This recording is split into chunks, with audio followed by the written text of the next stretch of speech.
ازيك يا صديقي؟ ايه الاخبار؟ عامل ايه؟ يا رب تكون بخير. فيلمنا النهارده بلس 18 شويه يعني، فانت كده لو اقل من 18 فانا ما انصحكش بالفيديو ده. المهم يا صديقي، قصتنا بتتكلم عن شاب عمل نفسه اخرس ودخل لدير راهبات، لكن هناك كل الراهبات بتعجب بيه وبيعمل معاهم واحد شاي بلبن. فانت بقى لاول مره ليك معانا يا صديقي في القناه، ما تنساش انك تعمل لايك للفيديو وتعمل اشتراك ليا في القناه يا صديقي، ويلا بينا نبدا الحكايه بتاعتنا. حكايتنا بقى أول فيلمنا بيبدأ مع راهبة واللي راجعة بالحمار بعد ما خدت الحمار في جولة سياحية وسط الغابة. والراهبة دي بقى كانت بتتكلم مع مديرة الراهبات يعني، وبتقول لها إن هي عايزة تتجوز وإن هي زهقت من كونها راهبة وإن هي نفسها يبقى أم وكده، فبترفض. وبنعرف إن البنت دي اسمها لويزا، وهي اللي بتصرف على الدير لأنها بتعمل شوية منسوجات وكده، والدير بيروح يبيعها وبيصرفوا عليهم. بعد كده بقى كل الراهبات بيتكلموا عنها وإن هي راحت قالت للمديرة إن هي عايزة تتجوز. وطبعا بيجي بقى المديرة وبتقول لها اللي هو في المستقبل يعني باذن الله والدها بيجي يزورها زياره، فبتقول لوالدها هي كمان او هو كمان ان هي نفسها تتجوز وان هي نفسها تخرج من هنا. لكن والدها طبعا لما بيسمع سير الجواز ومصاريفه وكده فبيقول لها انا دخلتك تبقي راهبه علشان ما اصرفش عليكي اصلا لان احنا مش اغنياء. المهم بقى صاحبتنا بتزعل على الاخر لان حياتها في الدير كانت حياه الرهبان، كل اللي عليها ان هي بتاكل اكل زهيد جدا بسيط جدا جدا جدا وكانه تطعيم، وماشيه بقى مش شايفه في وشها والزعل باين عليها. عايزه تتجوز يا جدعان، لقيت بقى راجل جنايني كده بيبص لهم، فراحت هناك ومسكوه هي والبنات او الراهبات اللي معاهم ومسكوه رنوه حته علقه ان هو بص عليهم. المهم بقى الراجل اتكلم بقى مع اللي هو الاخ توماس او الراهب توماس اللي هو بيشرف عليهم، وقال لهم سكه السلامه انتوا، انا مش شغال معاكم يا شويه ناس مجانين. وبنيجي بقى لصاحبنا رودolf اللي كان شغال عند الملك ساقي الملك، وكان بيسقي الملك بالنهار، لكن بالليل طبعا كان بيعمل ايه بالليل؟ تعالوا نشيل مع بعضينا نشوف. صاحبنا بالليل كان بيسقي الملك، يعني بيسقي الملك في النهار وبالليل بيسقي الملكة على طول. وبنعرف ان هو في علاقة غير شرعية مع مرات الملك، لكن الملك كده مرة واحدة بيدخل الأوضة وبيلاقيه، فبيهرب بسرعة صاحبنا، والتانية بتقول له طب خليه يكمل الاول بعد كده خليه يجري وراه، ده انت الملك مالكش لازمه. صاحبنا بقى راح ينام بسرعه، لكن الملك شاف ضربات قلبه سريعه، فالملك قص حته من شعره على اساس ان هو يعلمه الصبح، يعني مش عارف هيستنى عليه للصبح، واخدين بالكم يعني مش يشده من قفاه دلوقتي. المهم بقى صاحبنا طلع ذكي فقام فقص شعر كل الناس اللي قاعدين. الملك جه يدور عليه الصبح لكن لقى كل القصات متشابهه، لان صاحبنا قص شعره زي الكل. طب ما انت كنت مسكته يا ملك، ولا انت ملك اوراني ما ليه حق تخونك بصراحه. المهم بقى الملك بيتكلم معاها وهي بتتكلم معاه بكل برود وجحود، لكن برضه بالنهار بتبقى هي شرقانه على طول يعني، فبتمسك الولد علشان تديله واحده كيس اور لبس يعني. فالملك بيبص من بعيد فبيلاقيه، فبيقول له هو انت اللي كنت بتسقيني الميه بتسقيها دلوقتي اللبن؟ اللبن ده ما علينا. المهم بقى صاحبنا بيهرب على طول والحراس بيجروا وراه. في الغابه وهو بيمشي هناك فبيلاقي ان الراهب توماس المنسوجات اللي هم جايبها عشان يبيعها غرقوا في النهر، فبيساعده وبيطلع العربيه وبيطلع المنسوجات. بعد كده الراهب بيساله هو منين، فبيحكي له حكايته لكن طبعا بيخبي عليه اي حاجه. فبيقول له ايه رايك يا حبيبي ان انت تيجي تعيش معانا، لان عندنا جناين بستاني مشي، فانت شيل الشغل مكانه، لكن عشان تشتغل في الدير لازم تعمل نفسك اخرس ما بتتكلمش ولا بتسمع. فوافق صاحبنا على طول بقى، ما هو ما عندوش مكان يروح هناك، فراح بقى للراهبه اللي هي المديره وقال لها على كل حاجه وان ده شاب ما بيسمعش ولا بيتكلم يعني. فوافقت على طول ان هي تشغله عندها، وبتقول يا عيني يا ابني ده واضح ان هو حالته صعبه يعني.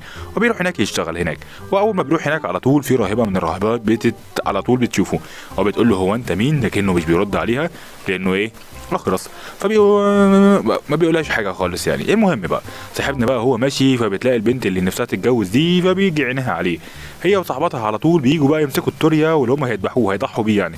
فالمديره بتقول لها لا لا لا لا والله ده ما حرام، ده شاب جبناه هنا يشتغل. فقالت له والله شاب، قالت له لا بيسمع ولا بيتكلم ولا اي حاجه فمش هيكلمه، عايزين يقتلوه. بعد كده بقى المديره اتكلمت معاها وقالت لها انا عارف انك هيجانه وعايزه تتجوزي لكن مش دلوقتي. المهم يا صديقي بقى انت لو وصلت معايا للنقطه ديت ما تنساش انك تعمل اشتراك في القناه، يعني بتبقى لحد دلوقتي معايا وما تعملش اشتراك. المهم بتخش له الراهبه التانية علشان تعتذر له، وبتتكلم معاه باحترام كده وبتعتذر له ورغم ان هي عارفه ان هو مش بيسمع.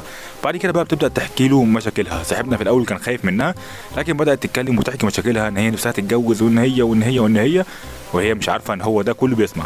بعد كده بيتكلم مع الراهب توماس، والراهب توماس بيعتذر له لكنه بيقول له ان هو ولا اعتذار ولا حاجه وان هو حابب الحياه هنا وان هو هيكمل هنا معاهم. في واحدة من الراهبات بتمسك كتاب سحر، ده احنا كده دخلنا في الشعوذة. بعد كده بقى بيقرروا ان هم يجيبوا بنت من الراهبات اللي هناك وبيجيبوها وبيقفشوا لها رمان البلي اللي عندها. بعد كده هناك وهم قاعدين بقى بيبداوا ان هم يغروها، هم مش هيعملوا فيها حاجة وحشة، هم بس كانوا شرقانين شوية، وبدأ كلهم ان هم واحد ورا التاني يخش عليها ويعملوا معاها شاي بلبن. مع انه كله لبن بلبن يعني.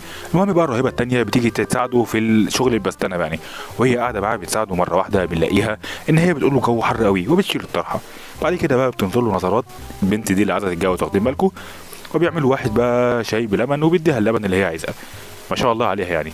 بعد لما بتقعد فوق كده بتقول ايه ده، بقول لك ايه، اوعى تقول لحد على اللي حصل بينا وكده.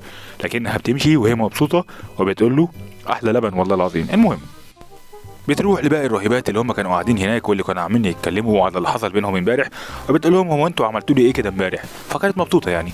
وبتجي لهم الاخ الثانيه اللي هي برضه مبسوطه لسه يعني، هم كلهم اتبسطوا مع بعضيهم، دول بنات مع بعض، وديت خدت بقى من الواد الثاني انبساط يعني. وبنلاقي بقى البنتين التانيين اللي هم راهبتين برضه بيعملوا حركات سحريه كده. بعد كده بقى بيعملوا طقوس سحريه، وبيروحوا لمين؟ لصاحبنا رودolf، وبيقولوا له تعالى، وبيمسكوا السكينه وبيحطوها على رقبته وبيقولوا ما تعملش اي صوت ولا اي حاجه. وبيعملوا معاه واحد شاي بلبن، لكن اثناء الشاي بلبن بيسيبوه كده مره واحده وبيسيبوه وبيمشي ولا عايزين اي حاجه خالص. وبعد كده بيطلعوا فبيقابلوا الراهبه اللي هي عملت معاهم شاي بلبن، فقالوا لها احنا كنا بناخد لبن تاني يعني. المهم بقى صاحبنا راح يتكلم مع الراهب توماس، واللي بيساله برضه عن احواله ووضعه هناك، فبيعجب وبيقول له انه كله تمام. ما كله تمام، ما في واحده راحت تركب القطر 7 الا تلت اهي دلوقتي، والراهبه راحت تركب القطر 7 الا تلت اللي هي نفسها تتجوز. فبتدخل مديره المدرسه جنبيها ومش واخده بالها ان هي راكبه القطر يعني. فالمهم بقى بتقول له اهرب بسرعه، وبيروح يهرب وهي تروح تقعد جنبه. والمديره تحس ان هي اللي عاميه وما بتسمعش يعني، مش فاهم ازاي. بعد كده الراهبه اللي هو اتقفش لها الرمان البلي بتاعتها بتروح تطلب الجواز لانها عايزه تبقى عفيفه. فالراهبه المديره بتزعق لها على طول. المهم بقى دي صاحبتنا بتبقى زعلانه لانها اتقطعت اثناء العلاقه يعني. بعد كده بقى البنت التانيه بتروح تعمل سحر زي البنتين التانيين، وبتقرر ان هي تروح لمين؟ رودولف. وتروح لرودولف عشان تركب القطر هي كمان. لكن رودولف بيبص لها كده وهو خايف ومش مستوعب، فبيقول لها معلش هو انت بس بتعملي ايه؟ انا بس عايز افهم انت عايزه ايه بالظبط. فقالت له والله انا زمايلي ركبوا القطر 7 الا تلت، فانا قلت اركب القطر الساعه 8 بقى. المهم بقى بتمشي على طول. فبيجي بقى البنتين اللي هم التانيين اللي هم راهبتين اللي هم بيستخدموا السحر وبيكتفوه، وبتقول له طب انت هتكتفيه تعملي ايه بالنظره بتاعتك وعضله الشفايف دي؟ ما اعرفش. المهم بقى بتاخده كده وبيعملوا عليه طقوس سحريه، وبيقرروا ان هم هيقتلوه ويضحوا بيه. فبقى الراهبه التانيه اللي هي بتركب القطر على طول ديت شافت المنظر من هناك، وقالت كله الى القطر بتاعي، وراحت هناك علشان تنقذه من ايديهم اثناء لما كانوا لسه هيذبحوه ويضحوا بيه. واثناء لما صاحبنا كان بيعيط خلاص لانه خلاص كان هيموت خلاص، ما تسترجل يلا.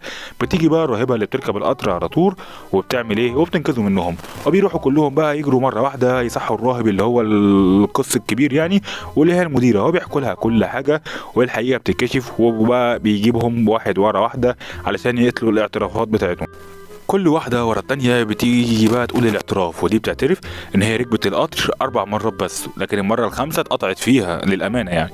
المهم بقى بيحكم عليهم كلهم، لكن بيطلع مرة واحدة فبيلاقي ان قس توماس هو كمان في علاقة غرامية مع مديرة المدرسة. فبيرسله كده بيقول له هي ناقصة نجاسة بقى. المهم بقى صاحبنا التاني على طول او راهبات كلهم الاول كانوا متجمعين وقالوا ان كده الولد رودولف ده راح في 60 داهية بسببنا، وان احنا لازم ننقذه، اللي هو اصلا كان الملك قفشه مرة تانية. وبيقول له بقى انت ركبت مراتي، انا بقى اركبك خازوق زي سليمان الحلبي، انا هخلي كل اللي في القصر يديك الخازوق. فبتيجي بقى الراهبات التانيين وبيقرروا ان هم ينقذوه، وبالفعل بيقتحموا القصر كراهبات وبينقذوه. فبتيجي بقى الراهبات التانيين وبيقرروا ان هم ينقذوه، وبالفعل بيقتحموا القصر كراهبات وبينقذوه. فبتيجي بقى الراهبات التانيين وبيقرروا ان هم ينقذوه، وبالفعل بيقتحموا القصر كراهبات وبينقذوه. وفيلمنا بيبدأ أيام ما كان ما مش عارف إيه اللي راح علشان يعمل برضه مش عارف إيه. المهم ده معرفش إيه بقى راح هناك وليه إن مراته بتخونه مع التاني. طب يعمل إيه؟ ده اللي هنعرفه في الفيديو الجاي.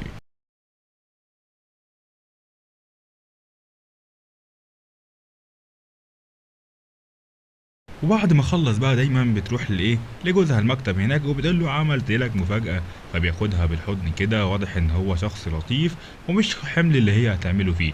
المهم بتجيب له تيشيرت جديد وبتلبسه له، لكنه بيبقى مشغول بالشغل ومش عارف يديها اي اهتمام، وده بيضايقها، لكنه برضه بيبقى لطيف وبيضحك معاها وبيستمتع معاها وبيحضنها حضن اخير. المهم صاحبتنا